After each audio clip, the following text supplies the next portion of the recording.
Get on with it, old woman. Old woman? You've courage. That can't be denied. Well, we shall see, Sirrah. You will feel pain in this hand within the box. Pain. But withdraw the hand and I'll touch your neck with my Gom Jabbar. The death so swift it's like the fall of the headsman's axe. Withdraw your hand and the Gom Jabbar takes you. Understand? What's in the box? Pain! Oh, I keep going. You've heard of animals chewing off a leg to escape a trap. There's an animal kind of trick.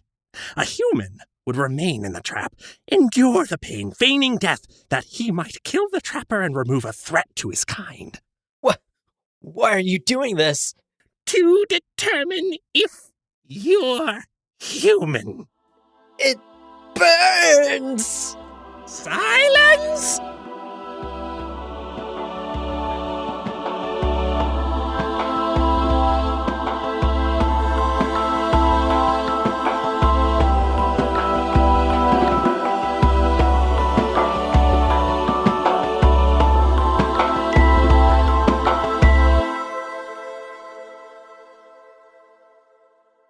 Welcome to Gom Jabbar, your guide to the iconic world of Dune. We'll be exploring the themes, philosophies, and characters found in the sandy depths of this vast universe, from Frank Herbert's groundbreaking novels to the adaptations on film and TV.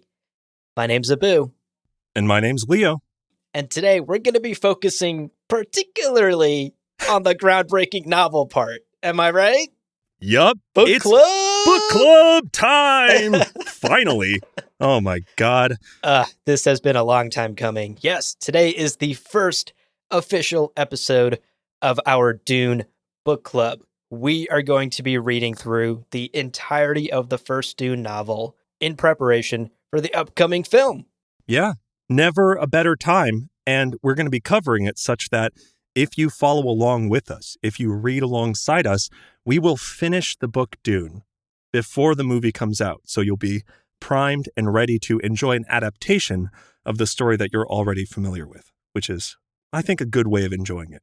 For sure. And a couple of housekeeping things that we have to take care of here at the top of the episode.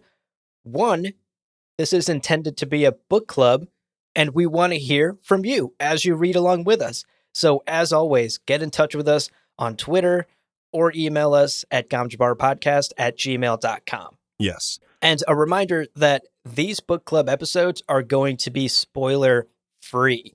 Our goal here is if you are a first-time reader, we will be your expert guides through this incredible story. And if you are revisiting the story and you're a longtime Dune fan, we will be your expert guides pointing out some of the tiny details and the expanded lore tidbits that you might have missed on your first or second or third read of the book. So either way, whether you're a newcomer to the Dune universe or you're a longtime Dune head, welcome to the book club. We are so excited to dive into it. And diving into it, let's start with a very fast, this is going to feel crazy because these first 100 pages were packed with things, but it's insane. But talk about starting a book. We're going to talk through the major plot points and the sort of chapter summaries of what we covered today, just to kind of refresh you if it's been a couple of days since you read the pages. And then we'll get into kind of the three major takeaways, followed by sort of a lightning round highlighting of some really fun, deep lore notes that we caught as we were reading through these first 100 pages. For sure. So let's jump right in with the summary.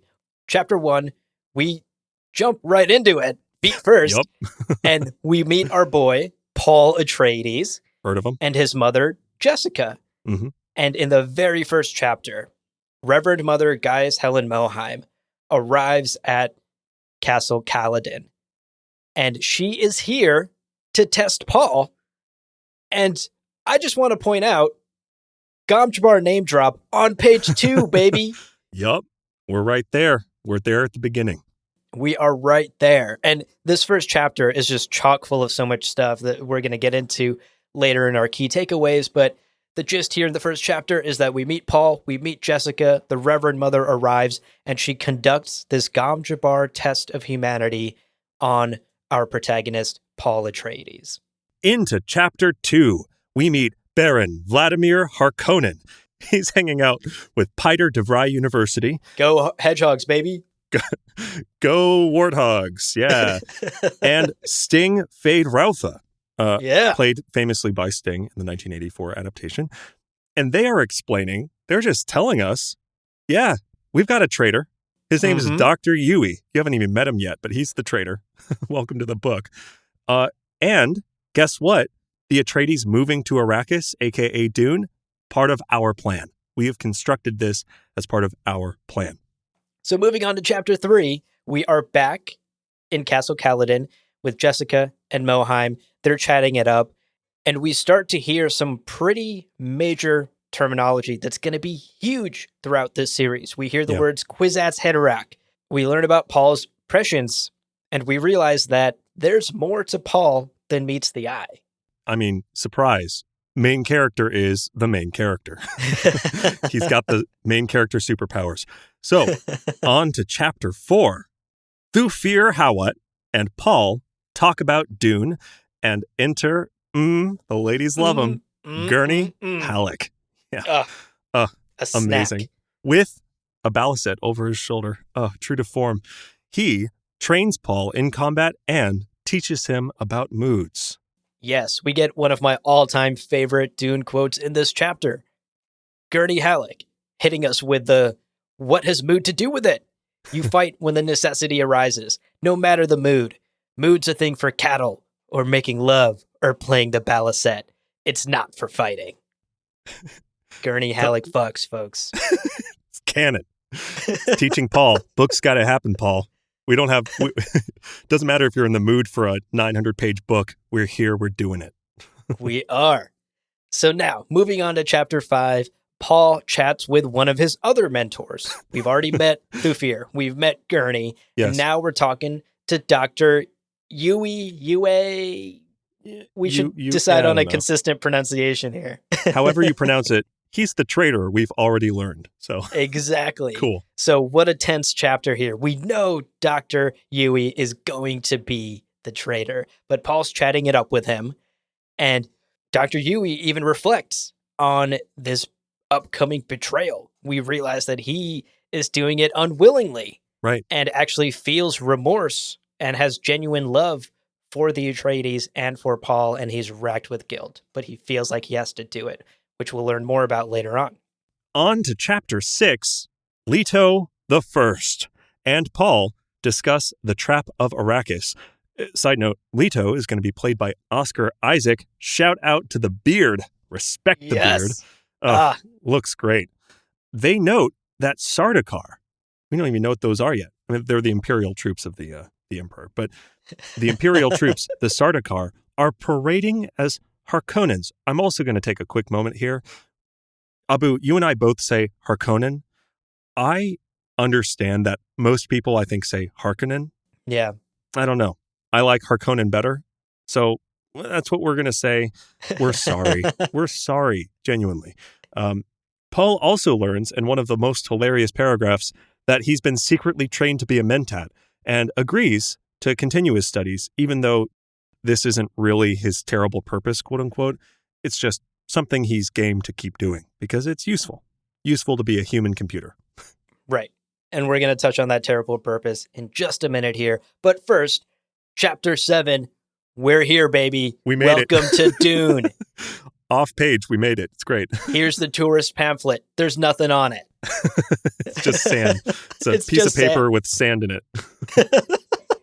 But we have arrived, and specifically, we are with Jessica and the moving boxes. It's like a very casual chapter. It's just like, This is the U-Haul truck is parked. He's got like the moving boxes. It's great. But in classic Dune fashion, it actually turns out to be a monumental chapter, and we'll get into it here in a second. But Jessica's moving in. She's got this sense of foreboding. They're on this new planet. They realize the Harkonnens have set a trap for them. And this is where we also meet the shout-out Mapes. Yep. Shout out to shout-out. Shout-out to shout-out Mapes, baby. First time that joke's been made. She is our first glimpse at a Fremen, and we get a taste of Fremen culture. And she is our first Fremen character that we interact with, and they become such a central people to this story. And this is our first interaction with them, and it's a tense one. There's a knife involved. Yeah. Moving on from that, we're into Chapter 8, Jessica and Yui talk. Yui, by the way, this whole time is like, oh, fuck, oh, fuck, oh, fuck, oh, fuck. Oh, she's man, going to she's notice. a Bene Gesserit. Oh, shit. Yeah, her whole job is noticing things. She's going to notice.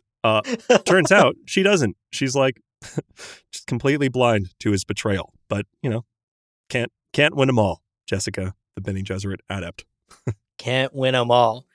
And that brings us to the end of our first 105 pages. Whew. So those are the chapters we'll be covering today. So much to dig into. But before we get into our key takeaways and really go deep, I just want to say, Leo, what a tense start to a book. Yeah. Literally in chapter 2, we know a betrayal is coming. We know shit's about to go down, and the bad guy explained almost his entire plan to us already. It's crazy how much, for anybody rereading the book, it is crazy how much of late game stuff is talked about. Not only like later on stuff in Dune, but also later on stuff like thousands of pages later in like the third and fourth books. Yeah. Like crazy how much stuff is set up here. And some of it you are really meant to lock onto, right? Like that Kwisatz Haderach term is mentioned like 6 times. It's in italics. Everyone, like every person who talks about it's like, oh my God, is it possible? It's like, it reminds me of like Morpheus and Trinity talking about Neo being the one, same energy. That this is a big deal, but there's a lot that is kind of meant to be, or it's kind of understood that it's going to go over your head. And, that's okay. It's all right. And that's completely all right. For a first-time reader, you are not supposed to understand a lot of this terminology. Right. This book really lends itself to rereads, but that's okay. That's why we are here, and we are going to get into the key takeaways, the things you want to take away from these first 100 pages of the Dune novel, if you're a first-time reader or if you're revisiting after a while. And the first one, Leo, you brought this up, Paul is Neo. Yeah. He's the one. Did you notice? He's special in some way. He's the main character. He's Keanu Reeves. What? He's Keanu Reeves. He is working a dead-end office cubicle job, and there are agents on the way. That agent's name is Yui. No. Again, Paul is special. This is really the biggest takeaway that should be so obviously clear. Yeah. And not just because he's the Duke's son, which he is. He's the heir apparent to the Atreides throne. But in addition to that, we learn that he's having these strange dreams that he himself recognizes are not just dreams, that these things will come to pass. He inherently knows this. Right. And thanks to the training that his Bene Gesserit mother provides, that Gurney Halleck and Thufir Hawat and Dr. Yui have been giving him since probably birth, he is being trained to be a Mentat. He is an excellent fighter, as we see in the standoff with Gurney. He's smart and inquisitive, as we see in the conversations with Thufir and his father. And as we see in the Gom Jabbar scene with the Reverend Mother, he's also been trained in some of the Bene Gesserit secretive ways through his mother. This dude's got so many superpowers. It's wild. And again, if you've listened to our kind of spoiler-free episodes, you'll remember that Gurney Halleck is one of the greatest warriors in the universe.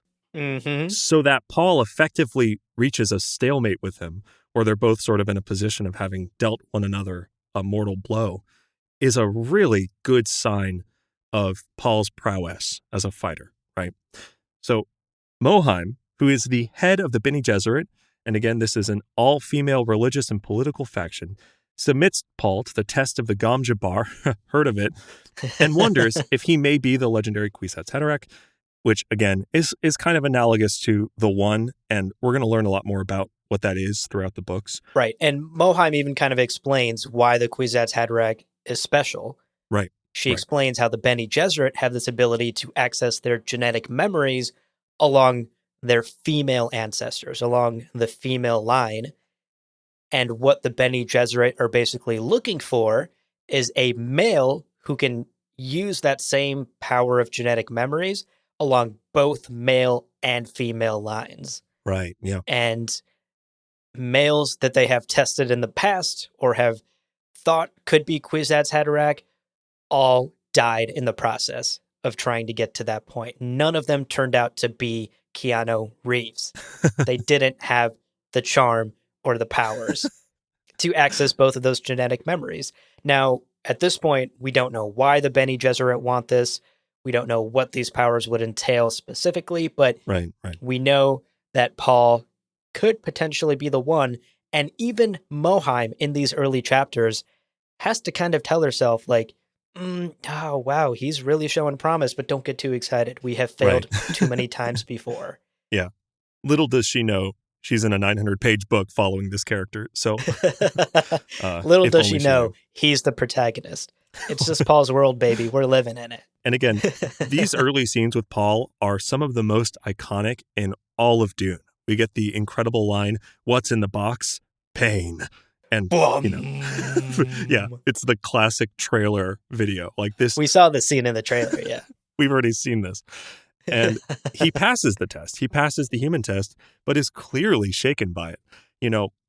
I was struck after the scene with how stoic some of his thought process was, how he's dealing with it.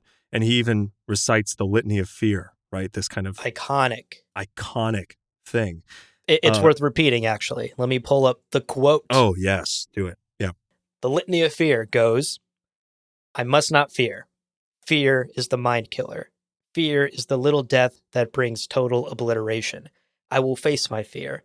I will permit it to pass over me and through me. And when it has gone past, I will turn the inner eye to see its path. Where the fear has gone, there will be nothing. Only I will remain." So good. So good. So powerful. Now, the one last point about Paul before we move on to our second key takeaway from these chapters.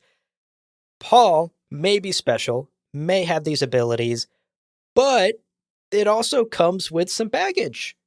He is haunted by this sense of foreboding that he has these powers or can do things that other people can't because he is meant to fulfill some, quote, terrible purpose. Right. Now, it's unclear at this moment what that terrible purpose could be. It's unclear to Paul. It's unclear to us as the reader. But this does set the scene for oh man, these powers aren't all going to be sunshine and daisies. And these aren't superpowers. This is maybe a burden. And he's maybe meant to do some terrible things. And this is planting that seed very early on. Yeah. You can kind of feel the hands of fate twisting him towards some great confrontation. Yeah. Yeah. All right. We're going to keep this conversation going, but first, a quick break. So we've talked about one side of the coin. We've talked about the Atreides. The major second takeaway is the other side of the coin, the other force that is present in this story. Baron Vladimir Harkonnen.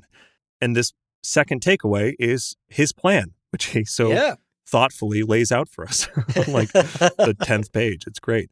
He's chatting. He has his twisted mentat Piter de Vrij University, and they're talking about this secret plan to his nephew and heir, Fade Rautha, and also, of course, to us. It's great that we're in the room with them. It's wonderful.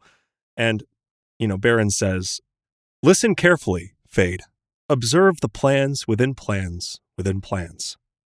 And then he continues, but really that plans within plans within plans is huge because, again, that's iconic, dude. Nothing is a straightforward scheme. It's always scheming within scheming within scheming. It's great. I love that. Kind of a Russian nesting doll of plans. And then we have this sort of, again, the exposition. Dr. Yui will move against him soon, and that will be the end of all the Atreides. Really kind of getting to the thesis there, like he is right to the point. The Baron just says that, tells my Spade plan. Rotha that's the plan. That's what's going to happen. That's what I hope to do. Yeah. And then, of course he has Piter, his twisted mentat, explain the plan in a little further detail to Fade Rotha, because Fade Rotha's like, what? Right. How is that going to work? Because the big, huge, like unprecedented thing that happened here is that Piter somehow broke Dr. Yui's Suk School Imperial conditioning. Right. And again, here is just more terms being thrown at the poor first-time reader who's like, Suk School, so what a conditioning, Yeah. But the easiest way to think of this conditioning basically is like the Hippocratic Oath taken to the extreme. Like Dr. Yui, as a medical professional, cannot betray the person he is supposed to take care of. And that person is the Atreides, Leto Atreides, his family, his household. He is bound through his training, through his conditioning, and through, his honor to do them no harm ever. Right. So Piter has figured out a way to break that conditioning, to convince Dr. Yui that he needs to bring harm to the Atreides and betray them and move against them. And we learn later on when Dr. Yui is talking to Jessica that his conditioning was broken because the Harkonnens are holding his wife Wana hostage and basically blackmailing him. It seems pretty on the nose. I mean, that seems like a first thing that you would try, right? But I did want to emphasize here, we've talked about in our spoiler-free deep dives that in this universe, the main way that people are assassinated and the main way that wars are won are poisoning and assassinations. Like, this is not the era of like big armies moving against one another. Right. So you think about like a doctor who has access to like giving medicine and giving things in this universe of poison. Of course, the doctor would be the first target for like, we're going to get, a doctor into the house and they're going to get trusted and then they're going to kill the person. Yeah. It has never been done. The imperial conditioning of the Suk school has never been broken in thousands of years. So I just want to emphasize that. And that's going to be important moving forward, because as much as this seems super just obvious, like, oh, how'd you do it? Like, we got his wife. Oh. Yeah. We kidnapped the person he loves more than anything in the world. And then, we convinced him. We offered him some. Thank you, ma'am. Yeah. Done. Yes, this is one part of the story here where I'm like, Frank didn't hit on this hard enough. Like, right. I'm really glad that you brought up that this is unprecedented. There's actually a quote. Piter says in this chapter, quote, "It's assumed that ultimate conditioning cannot be removed without killing the subject. However, as someone once observed, given the right lever, you can move a planet. We found that lever and moved the doctor." End quote. So the lever seems pretty obvious again, like we're saying. An obvious lever. And, it's hard to believe that no one has ever tried kidnapping a loved one of a doctor before to try and blackmail him. But we just have to take Frank for his word here that this has never been done before. It's unprecedented, and this is not something that anyone would think is possible. And that actually plays into the Baron's plan, right? So they will signal Dr. Yui. He will take action against the Atreides, and the Harkonnens will move in their forces along, and this is key, with two secret legions of Sardaukar that are hidden among them in Harkonnen clothing. That's the batshit crazy part, that this is where we learn, the Emperor is in on this. Yeah. He's helping the Harkonnens wipe out the Atreides. But it is secret. And again, check out our Sardaukar episode is spoiler free. And to really have an understanding of the implications that these are Sardaukar, this is one of the few things that I felt was not fully explained in the books and would help you understand later on events. So just as a side note, check out that episode. Yeah. Everyone fears going up against these guys. And the Harkonnens will secretly have them in their ranks when they move against the Atreides. And then the idea here is that the Atreides will be wiped out and the Harkonnens will be given Arrakis back.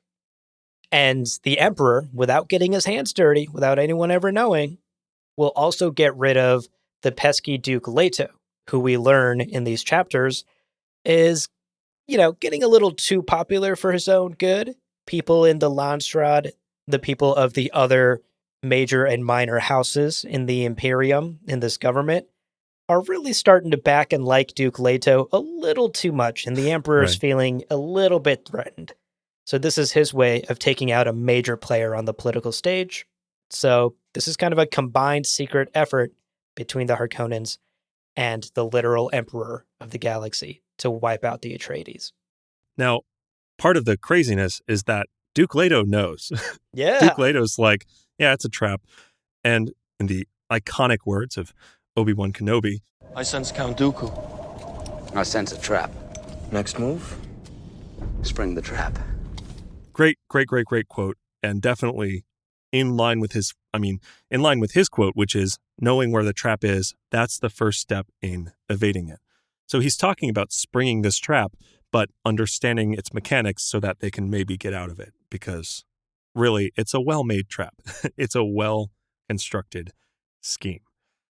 So he knows, and he talks about this a bit, he knows that the Emperor and the Harkonnens, or the Harkonnens, are stockpiling hordes of spice and are in cahoots.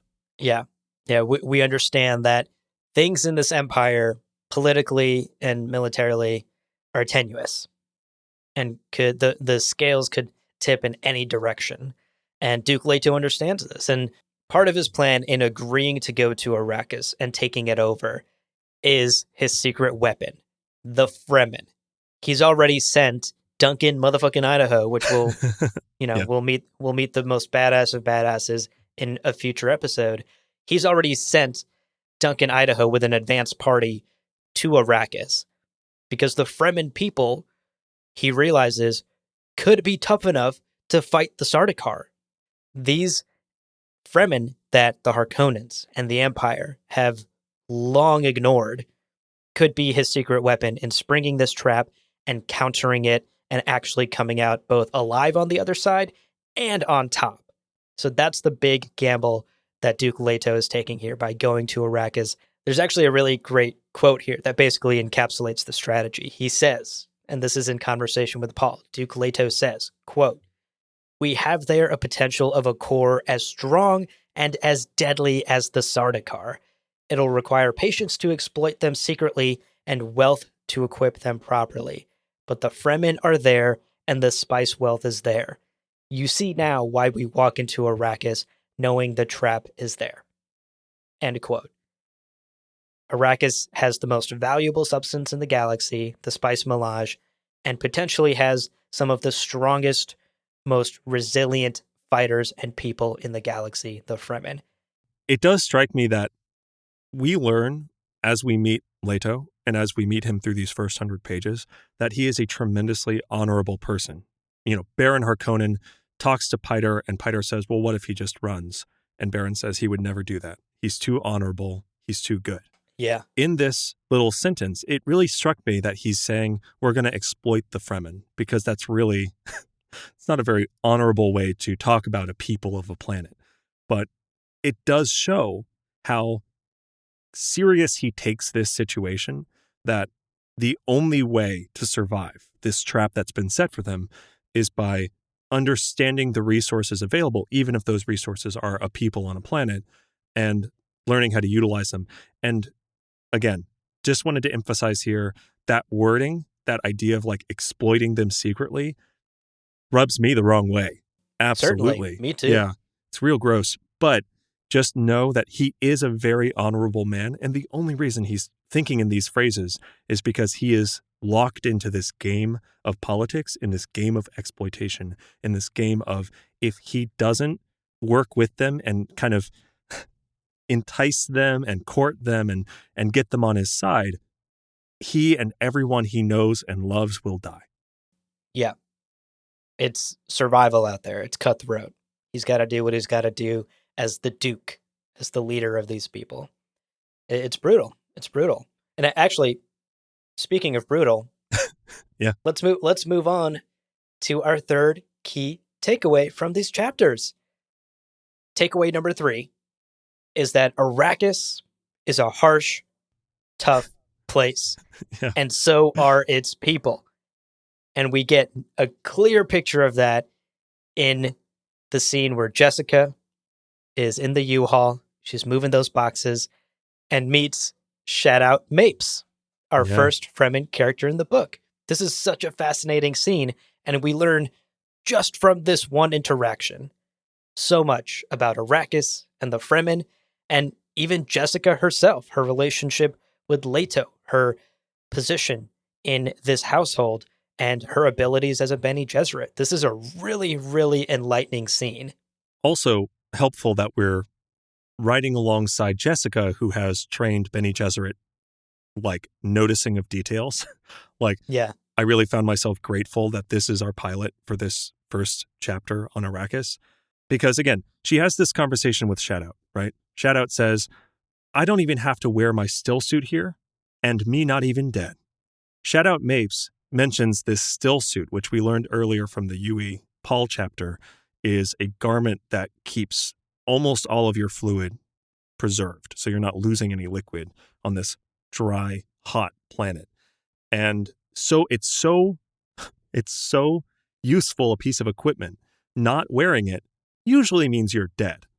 But in this case, we get this sense that this Arrakeen palace is really a seat of power and wealth because it's so, like, irrigated. It's so, like, moisturized. It's so moist. It's so wet all the time. Moist. It's just wet constantly. Ew. But it is, I mean, this is the place where the richest person lives.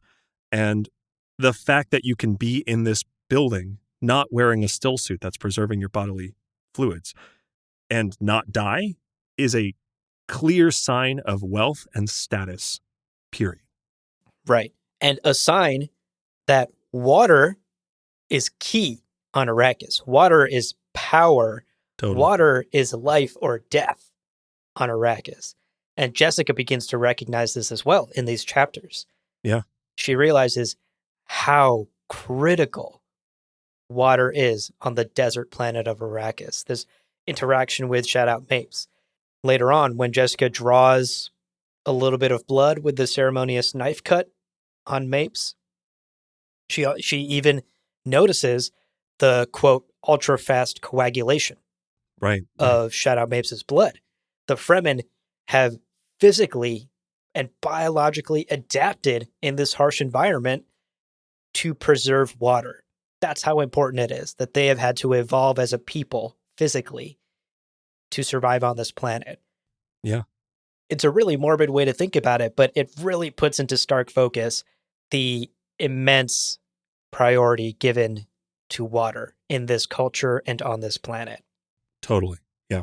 And we also get a sense in this shout out Mapes interaction, but also discussions of the Fremen, is that they are a superstitious people.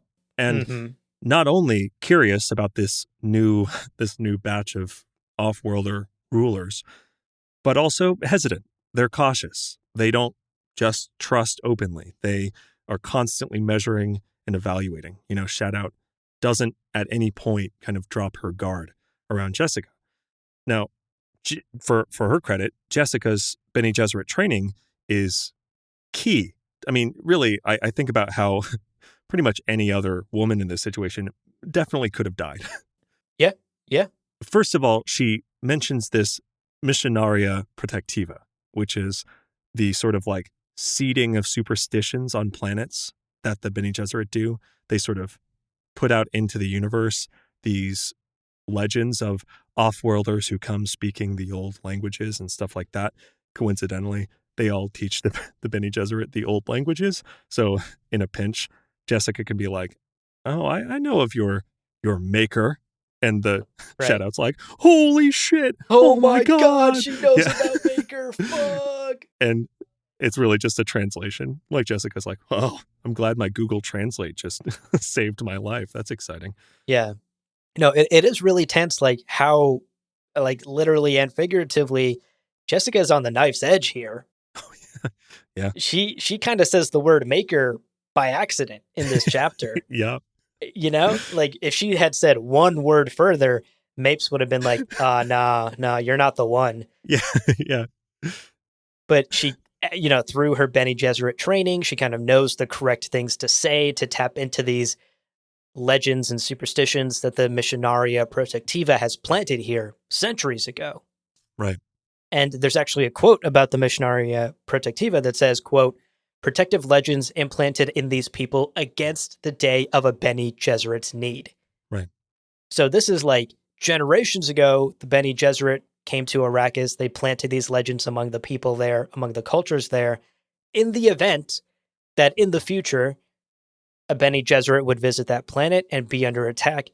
She could say things like the word maker, or she could use the Chakabsa battle language that every Bene Gesserit is trained in to get in the goodwill of these Fremen people who, for generations, have been told through legends and stories that there will be a legendary woman who comes and knows your language and knows of the maker, et cetera, et cetera, et cetera. Right. And it's like so brilliant and nefarious. And on your first read, you might miss this entirely. Yeah. You might just read Missionaria Protectiva and be like, I don't know what this means. Or you might, honestly, on my first read, I didn't understand this chapter at all. I had no idea what was happening. And it's so deep how far the Bene Gesserit sort of manipulation goes. I mean, I was just thinking like, what could I compare this to? You know, like what is there even there's no real life comparison. Like if I walked around my entire city and whispered to everyone, a tall, beautiful man named Leo will one day approach you and say the words, "Hey, have you heard my podcast, Gom Jabbar?" He'll be the one. And then, you know, post COVID in the future next year, when you say that to somebody on the street, they're going to be like, oh my God, holy shit. Holy shit, you're the one. Hey, I'm not opposed. Let's get that rumor started. So it's a really brilliant chapter that showcases so much about the Bene Gesserit, showcases so much about Fremen culture, and clues us in on the priority of water, and also gives us our first interaction with the Fremen people, and what a tense interaction it is. We now know to be afraid of these Fremen people, and we now know that there's much more going on here than meets the eye. Shit's going down on Arrakis. Shit within shit within shit is going down. Yes. Yeah. So, you know, again, Paul is the chosen one. Baron Harkonnen's got plans within plans within plans. And Arrakis is harsh, and so are its people. These are the three major takeaways. And there is so much more to talk about in this chapter, in this section.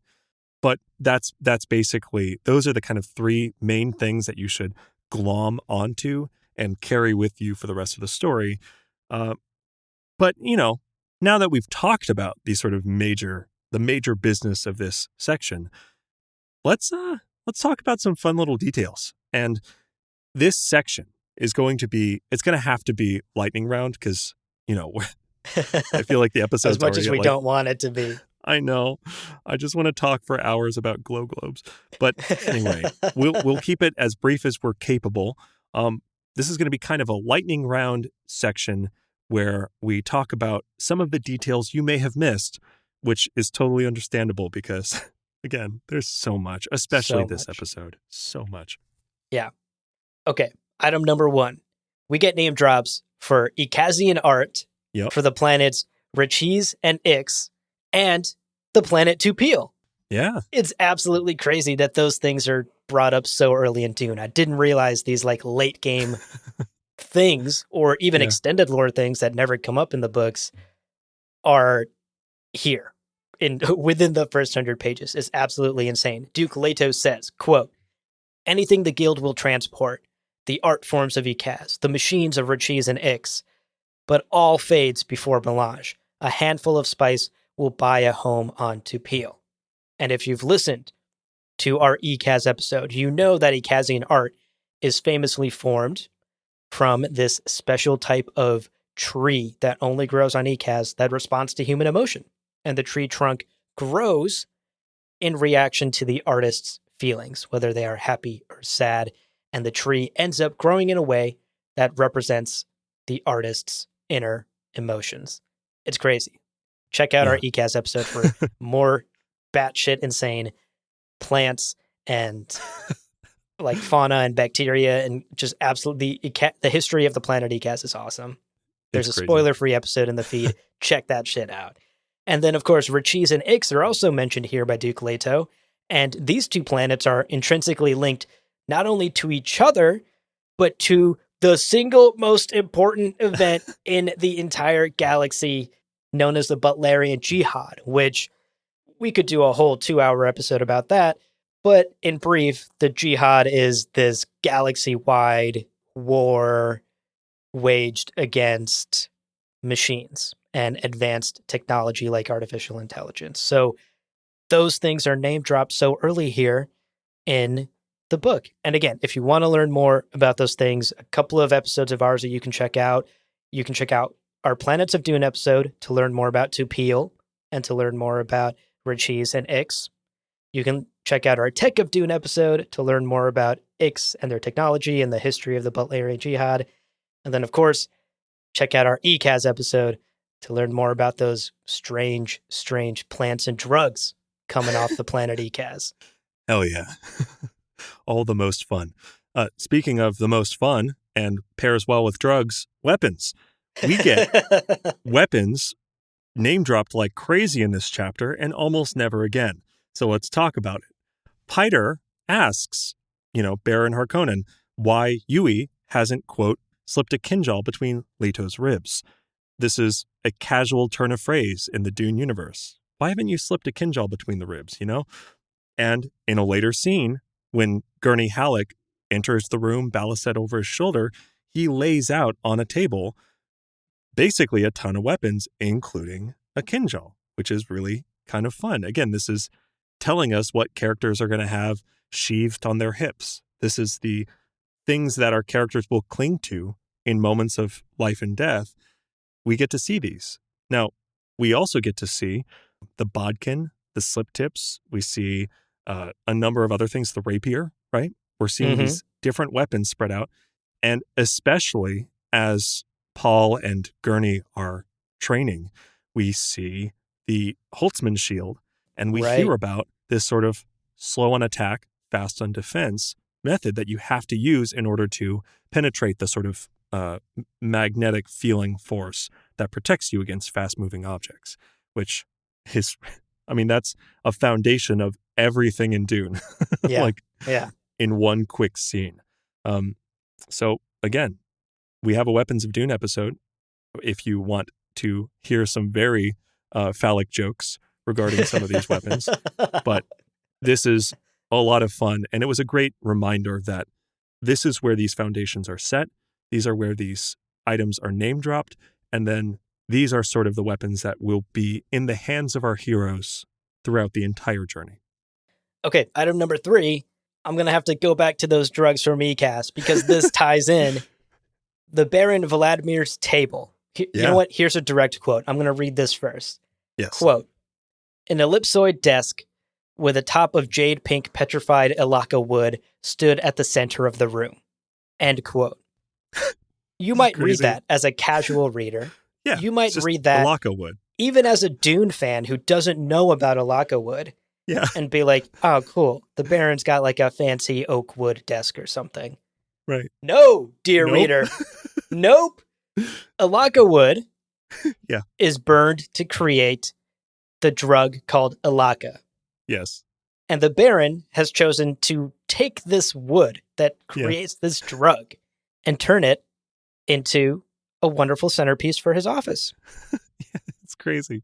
It's crazy. So in essence, if you want to make a real world comparison, the Baron has a desk in his office made of cocaine. Made of it. And this is, by the way, the only time that we see a piece of furniture constructed out of a drug substance. So really crazy on a reread, and crazy to know about that background. Yeah, it's so fun. It's the most mob shit I've ever heard. Yeah. The final thing, the final kind of point here, which is mentioned here and then again never really talked about again, is the idea of a fixed versus unfixed crysknife.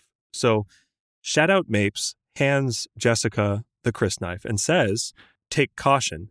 This is an unfixed blade, so it will disintegrate away from your body if it's away from your body for too long. It's like a week or two."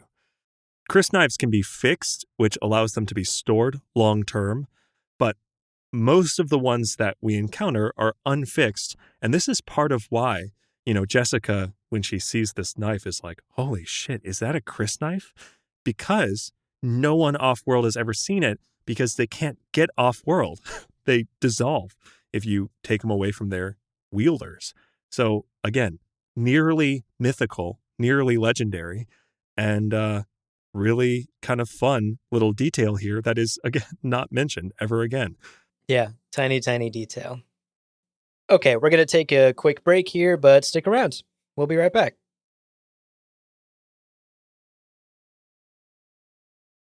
What a stunning first 100 pages, Leo. That brings us to the conclusion of this first Dune book club. Yeah. That was both exhausting and exhilarating in equal measure. We're exhausted. We're exhilarated. We want to hear how you're feeling. What lingering questions do you have? What kind of big takeaways did you draw from these 100 pages? I will tell you that as someone who's read the book, that is one of the most dense 100 pages that we're going to deal with. Yeah. So if this was exhausting for you as well, take heart. This was a particularly heavy 100 pages, and we'd love to hear how you felt about them. Again, now's the time. gomjabarpodcast@gmail.com, or, direct message us on Twitter or lore_party.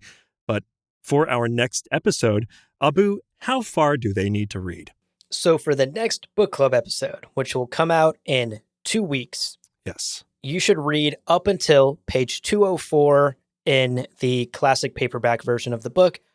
Or if it's a different page in your book, you're going to want to read up until the sentence that ends with, quote, "I like this Duke," end quote.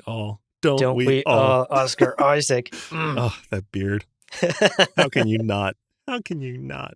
So if you are reading along with us, that is what you want to be prepped and ready for in the next 2 weeks when the next episode of this book club will drop. I'm excited. You've got your homework, folks. Read on and let the fear pass by you or something. Through you. I still haven't memorized that. Should I? Well, Abu, it's like that old crone was saying, "Many men have tried to listen to this podcast. So many. But none have succeeded." They tried and failed? All of them? Oh no. They tried and died. That's how she said it, right? Perfect. Well, friends, there is no real ending. It's just the place where you stop the recording. But this podcast is always one step beyond logic, so help spread the word of Muad'Dib and leave us a review on Apple Podcasts. And be sure to check out the other shows on the Lore Party Podcast Network on loreparty.com. You can also follow us on Twitter and Instagram at lore_party. Thank you so much for listening, and remember, he who controls the podcast controls the universe. We'll see you on the golden path. No, moods are for... What is it? For herding cattle, we should just look up the quote. What are we doing? We got the books right here. No, we should guess at it and get it really wrong.